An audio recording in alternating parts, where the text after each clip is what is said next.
So Telangana ఈ Congress government ఈ 6 గ్యారెంటీలో భాగంగా ఉచిత విద్యుత్ అనే స్కీమ్ తీసుకురావడం జరిగింది. అదే గృహజ్యోతి 200 యూనిట్ల వరకు ఉచిత కరెంట్ ఇస్తామని చెప్పి చెప్పడం జరిగింది. సో దానికి సంబంధించి ఎవరెవరికైతే ఉచిత విద్యుత్ వస్తుందో వాళ్ళందరికీ కూడా ఒక బాండ్ పేపర్ లాంటిది, అంటే ఒక లెటర్ హెడ్ లాంటిది దానిపైన ప్రింట్ ఇచ్చి ఎవరిది వాళ్ళకి ఇస్తున్నారండి. సో ఇలా చూసిన స్క్రీన్ పైన సో అట్లా మొత్తం రాష్ట్రం అంతా కూడా పంచుతున్నారు. దానిపైన మన డిప్యూటీ చీఫ్ మినిస్టర్ బట్టి విక్రమార్ గారి సిగ్నేచర్ తోని ఈ బాండ్ పేపర్ అనేది ఎవరికైతే ఉచిత విద్యుత్ వస్తుందో వాళ్ళకి అందరికీ కూడా పంచడం జరుగుతుంది.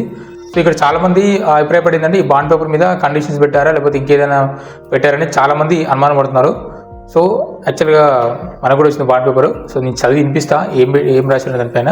ఓకే, సో ప్రియమైన డాష్ అంటే పేరు ఎవరికైతే లబ్ధిదారునో వాళ్ళ పేరు ఉంది. మీకు మీ కుటుంబ సభ్యులకు నూతన సంవత్సరం మరియు సంక్రాంతి పండుగ శుభాకాంక్షలు. గవర్నమెంట్ తరపునమాట మీకు శుభాకాంక్షలు అని చెప్పేసి ఫస్ట్ లైన్ అది పెట్టడం జరిగింది.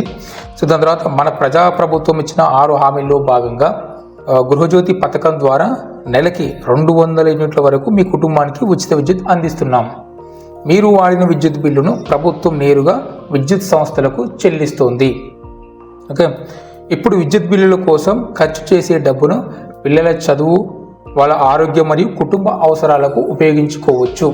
ఈ కుటుంబంతో పాటు రాష్ట్రంలోని 52,82,498 కుటుంబాలు జీరో విద్యుత్ బిల్లుల ద్వారా లబ్ధి పొందుతున్నాయి. ఈ పథకం ప్రారంభం నుండి నేటి వరకు ప్రజలు చెల్లించాల్సిన సుమారు 3,593 కోట్లు ప్రభుత్వం పూర్తిగా భరించి లబ్ధిదారుల పక్షాన విద్యుత్ సంస్థలకు నేరుగా చెల్లించింది. ఇది ప్రజలపై ఆర్థిక భారం తగ్గించడమే కాకుండా ప్రజాప్రభుత్వం సంక్షేమ పాలనకు నిదర్శనం. భవిష్యత్తులో కూడా ఇలాంటి ప్రజాహిత కార్యక్రమాలు కొనసాగిస్తూ రాష్ట్ర అభివృద్ధికి ప్రభుత్వం కట్టబడి ఉంది. ఈ సంక్రాంతి పండుగను మీరు మీ కుటుంబ సభ్యులు మరింత ఆనందోత్సవాలతో జరుపుకోవాలని కోరుతూ అని మీ బట్టి విక్రమార్క మల్లు అని చెప్పేసి ఆయన సిగ్నేచరు అదే ఉంది. డిజిటల్ ప్రింట్ కింద ration card current bill number ఉంటుంది, దానిపైన సీరియల్ నెంబర్ అయితే ఇవ్వడం జరిగింది. గవర్నమెంట్ ఇప్పుడు ఉచిత విద్యుత్కి సంబంధించి పంచుతున్నటువంటి ఒక బాండ్ పేపర్ అండి, నార్మల్ పేపర్ ఇది. సో దానిపైన ఇట్లా కలర్ ప్రింట్ ఒకటి ఇవ్వడం జరుగుతుంది తెలంగాణ సింబల్ మీద. ఓకే, అయితే ఈ రీసెంట్గా కూడా ఒక అనౌన్స్మెంట్ చేయడం జరిగింది గవర్నమెంట్ తరఫున కూడా, అంటే బట్టి విక్రమార్క గారు ఇంకా ఎవరికైనా సరే ఈ ఉచిత విద్యుత్ రాలేదని భావిస్తే వాళ్ళు మళ్ళీ ఈ ఎంపీడీ ఆఫీస్కి వెళ్ళేసి మీ యొక్క ప్రజాపాలన స్లిప్పు అలాగే మీ యొక్క కరెంటు బిల్లు తీసుకెళ్ళి అక్కడ ట్యాగ్ చేయించుకుంటే ఆ మంత్ నుంచి మనకి ఉచిత విద్యుత్ అనేది రావడం జరుగుతుంది. సో ఇక్కడ ఇంకొకటి డౌట్ రావచ్చు చాలామందికి, ఇక్కడ రాష్ట్రంలోని మొత్తం 52,82,498 కుటుంబాలు, అంటే ఆల్మోస్ట్ ఒక 53 లక్షల కుటుంబాలు అనుకుందాం. 53 లక్షల కుటుంబాలకి ఉచిత విద్యుత్ అందిస్తుంది. అంటే 53 లక్షల రేషన్ కార్డు ఉన్న వాళ్ళకి ఫ్రీ విద్యుత్ అనేది అందిస్తుంది. మరి యాక్చువల్గా ఇప్పుడు మన రాష్ట్రంలో రేషన్ కార్డులు దగ్గర 98 లక్షల పైన ఉన్నాయి రేషన్ కార్డులు. మరి ఆ లెక్కను చూసుకున్నా సరే ఇంకొక 45 లక్షల రేషన్ కార్డులు ఎటు పోయినాయి, మరి వాళ్ళకి ఉచిత విద్యుత్ లేదంటే లేదు. కారణం ఏంటంటే చాలా కారణాలు ఉండొచ్చు. వాళ్ళ విద్యుత్ బిల్ అనేది వాళ్ళ చనిపోయిన వాళ్ళ పేరు మీద ఉండడము, వాళ్ళ పేర్లు రేషన్ కార్డులు లేకపోవడము, సో ఇట్లా చాలా ఇష్యూస్ ఉన్నాయి. తర్వాత ఫోన్ నెంబర్ లింక్ లేకపోవడము, ఆ అడ్రస్ చేంజ్ అవ్వడం, ఇట్లా చాలా ఉన్నాయి. చాలా ఊళ్ళో కూడా చాలా మందికి రావట్లేదు. మీకు అందరూ తెలిసి చుట్టుపక్కల కొంతమందికి వస్తుంది, కొంతమంది రావట్లేదు. మ్యాక్సిమం అయితే విలేజ్లో అయితే వస్తుంది కానీ సిటీలో అయితే తక్కువ. సో ఈ విధంగా దాదాపు 45 లక్షల కుటుంబాలకు 45 లక్షల రేషన్ కార్డులకి అయితే ఉచిత విద్యుత్ రావట్లేదు. సో అయినా సరే గవర్నమెంట్ దీనిపైన ఆలోచించి మళ్ళీ అప్లికేషన్ పెట్టుకోమని చెప్తున్నారు. సో ఎవరైనా సరే ప్రజాపాలన కనుక మీరు అప్లికేషన్ పెట్టుకొని ఉంటే ఒక స్లిప్ ఆ కరెంట్ బిల్లు తీసుకొని అక్కడ ఇవ్వండి.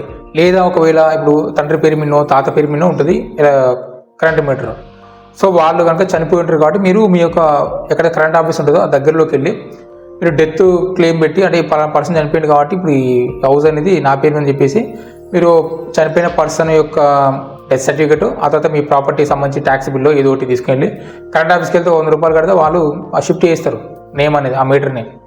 లేదా అట్లా కూడా కాదు, ఇంకా అట్లా ఊరుకుతారని అట్లా కూడా అనిపిస్తే సింపుల్గా కొత్త మీటర్ తీసుకోవడమే.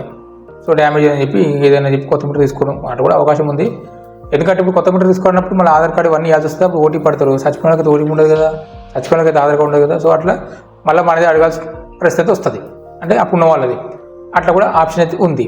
కొన్ని కమర్షియల్ ప్రాపర్టీస్కి కమర్షియల్ ఉన్న వాళ్ళకి కూడా కొన్ని చోట్ల ఇస్తున్నారు, కొన్ని చోట్ల ఇవ్వట్లేదు. సో ఇల్లు షాప్ ఒక దగ్గర ఉంటే ప్రాబ్లం లేదు, కానీ షాప్ ఒక దగ్గర ఇల్లు ఒక దగ్గర ఉన్న వాళ్ళకి 2 అనేది ఉండదు. సో అదొకటి.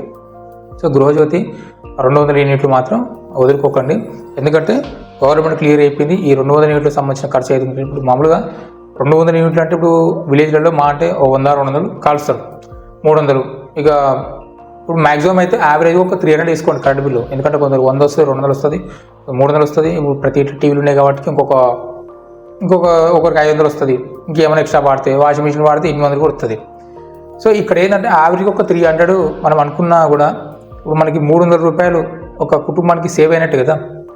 సో ఆ సేవ్ అయిన ఒక 300 రూపాయల అమౌంట్ని మనకి సంవత్సరానికి క్యాల్కులేట్ చేస్తే 3600. 3600 రూపాయలని సేవ్ అయినట్టే కదా సంవత్సరానికి. దానికి ఇంకో 1000-2000 యాడ్ చేస్తే మంచి ఒక 10 లక్షల ఇన్సూరెన్స్ వస్తుంది ఎల్ఐసి నుంచి. సో ఇది అనమాట. దేనికన్నా అంటే బ్యాక్ ఎండ్ అంటే మనకు సపోర్టు గవర్నమెంట్ ఇచ్చినట్టే, కరెంట్ బిల్లు కడుతుందంటే మనకు నెలకి ఇంత ఇచ్చినట్టే. ఓకే, సో అందుకని ఈ యొక్క ఛాన్స్ని ఓడిపెట్టుకోకండి. ఇక్కడైతే ప్రజాపాలన సంబంధించి ఆఫీసులు అయితే ఏర్పాటు చేయడం జరిగింది సిటీలలో, అంటే వార్డు గల్లీలలో అక్కడక్కడ ఆఫీసులు ఉన్నాయి, కనుక్కొని వెళ్ళండి. ఈ విలేజ్లో అయితే మండల ఆఫీసులు అయితే ఉంది, ఎంపీడీ ఆఫీసులు అయితే ఇవ్వడం జరిగింది. లేదంటే మీ సెక్రటరీని అడగండి, విలేజ్లో సెక్రటరీ ఉచిత విద్యుత్ ఎక్కడని చెప్తే వాళ్ళు చెప్తారు. లేదంటే కరెంట్ ఆఫీసర్లు ఉంటారు కదా, బిల్లు కొడతారు, వాళ్ళని సరే చెప్తారు ప్రాసెస్ ఏందని కూడా. So simple. ఉచిత విద్యుత్ ఇంకా తీసుకున్నట్టయితే తీసుకోండి, ఎందుకు ఇచ్చి పెట్టుకోవాలి అనవసరంగా. ఓకే, సో గవర్నమెంట్ అయితే ఫ్రీ ఇస్తుంది కాబట్టి నో ప్రాబ్లం. అంటే ఈ ప్రభుత్వం ఉన్న రోజులు 200-300 సేవ్ అయినట్టుగా నెలకి. అలాగే ఈ ఫ్రీ గ్యాస్ కాదు కానీ 500 గ్యాసు. సో సెంట్రల్ గవర్నమెంట్ అయితే ఒక న్యూస్ వచ్చింది, అంటే గ్యాస్ కూడా సిలిండరు ప్రైస్ అనేది కటాప్ చేస్తున్నాము 650 నుంచి 700 మధ్యలో అనేది. సో అలాంటప్పుడు ఏమైతే ఇప్పుడు 650 అయిపోయింది అనుకోండి గ్యాస్ సిలిండరు, మనకి 150 రూపాయలు మిగులుతాయి ఒక సిలిండర్ బుక్ చేస్తే. అట్లా సంవత్సరానికి ఒక 3-4 బుక్ చేసామనుకోండి, యావరేజ్గా ఒక 4 బుక్ చేసామనుకోండి, 400 × 600 రూపాయలు, సంవత్సరానికి 600 రూపాయలు మిగులుతుంది. సో అట్లా గ్యాస్ తరపు నుంచి ఒక 600 రూపాయలు మిగులుతుంది. సో ఇట్లా ఇది ఒక 3600 అంటే మొత్తం మీద 4000. అంటే సంవత్సరానికి గవర్నమెంట్ ఒక 4000 అనేది ఇప్పటికీ జరుగుతుంది కంటిన్యూగా ఈ స్కీమ్ ద్వారా కూడా. సో ఆ ఉచిత గ్యాస్ అంటే 500కి గ్యాస్ ఉంటారని కూడా మీరు అప్లికేషన్ పెట్టుకుంటే అది కూడా ఓకే అవుతుంది. ఓకే, సో అది ఇంకా డౌట్ ఉంటే మాత్రం అడగండి. సో ఇదైతే బాండ్ పేపరు ప్రతి ఒక్కరికైతే ఇస్తున్నారు. సో తెలంగాణ మొత్తం కూడా పంచుతున్నారు. కొంతమందికి అయితే ఇంతకుముందుకు ఇచ్చారు, అది వేరేది. ఇంకోటి ఏంటంటే ఇంతకుముందుకు ఏంటంటే ఇది ఇందిరామిల్లకు సంబంధించి ఇట్నే బాండ్ పేపర్ ఇచ్చారు. సో ఇప్పుడైతే ఉచిత విద్యుత్ సంబంధించి ఇస్తున్నారు. ఓకే, ఎవరన్నా రాకపోతే మీ యొక్క మీటర్ని సర్చ్ చేసుకొని ఆ డీటెయిల్స్ అని అక్కడ ఇచ్చేయండి, ప్రాబ్లం అయితే ఏం లేదు.